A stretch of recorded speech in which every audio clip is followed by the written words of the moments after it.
When Officer Raymond Cole responded to the 911 call that night, he had no idea he'd be walking into the worst moment of his life. It was a burglary in progress. Suspect still inside, a shattered back door, a nervous homeowner, a black hoodie fleeing the kitchen. Ray drew his weapon. Hands.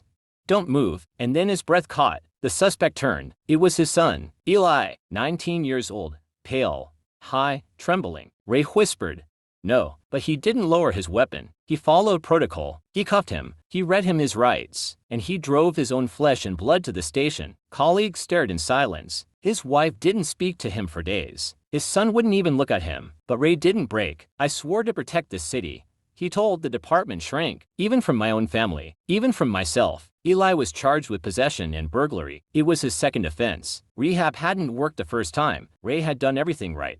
Private school, sports, a solid home. But addiction doesn't ask for zooms. The arrest nearly ended his career. But something else happened instead. The story went public. Local news called it the cop who chose duty over blood. But Ray didn't want applause. He wanted a way back to his son and to himself. So he did something no one expected. He took a leave of absence, not to escape, but to volunteer at the same rehab facility Eli had failed. For 14 months, Ray served as a night shift counselor, quiet, steady, listening, learning. He sat with overdose victims, cleaned up after relapses, sat in group therapy and admitted, "My badge couldn't save my son, but maybe my honesty can help someone else's." Eli got clean. 3 years sober, now working as a peer mentor. Ray returned to the force but not to chase criminals. He now leads the Crisis Intervention and Family Response Unit. They handle domestic mental health calls, youth addiction cases, and parent reconciliation programs. And when asked what changed him, Ray says, "The night I arrested my son, I found my weakness, and from that,